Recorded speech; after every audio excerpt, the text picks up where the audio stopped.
ಮಗ, ಅಪ್ಪ ಅಮ್ಮನ್ನ ಇಂಥ ಕಾರಲ್ಲಿ ಕೂರಿಸ್ಕೊಂಡು ಹೋಗ್ಬೇಕಣ.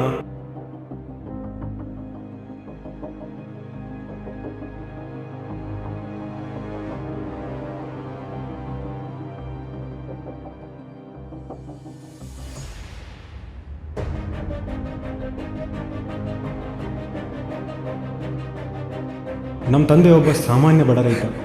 ಅವ್ರ ಹತ್ರ ಇದ್ದದ್ದು ಎಲ್ಲ ಬರೀ 1 ಎಕರೆ ಭೂಮಿ ಮಾತ್ರ. ಅದರಲ್ಲೇ ಅವ್ರು ಕಷ್ಟಪಟ್ಟು ನನ್ನನ್ನು ಇಲ್ಲಿವರೆಗೂ ಸಾಲ ಮಾಡಿ ಓದಿಸಿದ್ರು. ಆದರೆ ಅವ್ರು ನಮಗಿದ್ದ ಭೂಮಿ ತಾಯಿನೇ ಅವ್ರಿಗೆ ಮೋಸ ಮಾಡಿದ್ಲು ಅಂತ ಅವ್ರು ನಂಗೆ ಮೋಸ ಮಾಡಿ ಆತ್ಮಹತ್ಯೆ ಮಾಡಿಕೊಂಡ್ರು. ಅದಕ್ಕೆ ನಮ್ಮ ತಂದೆಗೆ ಆಗತಿ ಯಾರಿಗೂ ಆಗಬಾರ್ದು ಅಂತ ನಾನು ಅವ್ರ ಜೊತೆನೇ ಹೋಗ್ತಿದ್ದೀನಿ. ನಾ ತಾತ ಇದ್ದೂರಿಗೆ ಹೋಗ್ತಿದ್ದೀನಿ. ಇಲ್ಲಿಗೆ ಹೋಗಿ ವ್ಯವಸಾಯ ಕೂಡ ಮಾಡ್ಬೇಕಂತ ಇದ್ದೀನಿ. ಸೂರ್ಯ, ಮತ್ತೊಂದ್ಸತಿ ಯೋಚನೆ ಮಾಡು. ನಾನು ನಿನ್ನ ಮಗ ಅಪ್ಪ. ಇದು ನಿಮ್ಮ ಅಜ್ಜ ಭಾಳ ಪ್ರೀತಿಯಿಂದ ಬೆಳೆಸಿದ ಹೊಲ.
ದಿವಸ ಆದ್ರೂ ಇನ್ನು 1 ಮೊಳಕೆನೂ ಬಿಟ್ಟಿಲ್ಲಲ್ಲ ಸಿದ್ದಪ್ಪ.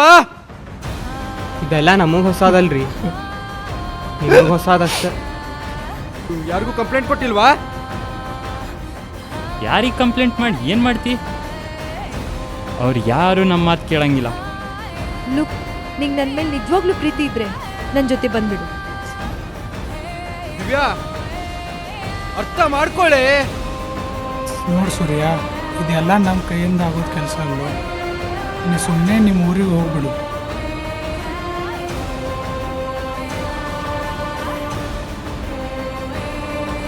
ಸರ್, ಇದೆಲ್ಲ ನಮ್ಮ ಸೌಕಾರದ್ರಿ. ಸೌಕಾರ ಶಂಕರಪ್ಪ ಗೌಡ್ರಿ, ಶಂಕರಪ್ಪ ಗೌಡ. ಶಂಕರಪ್ಪ ಗೌಡ.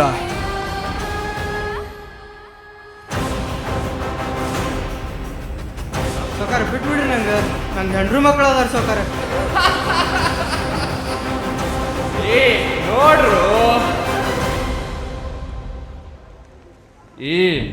ಅವರಿಗೆ ನಾ ಅದೇನಿ, ನೀ ಯಾಕಬೇಕು?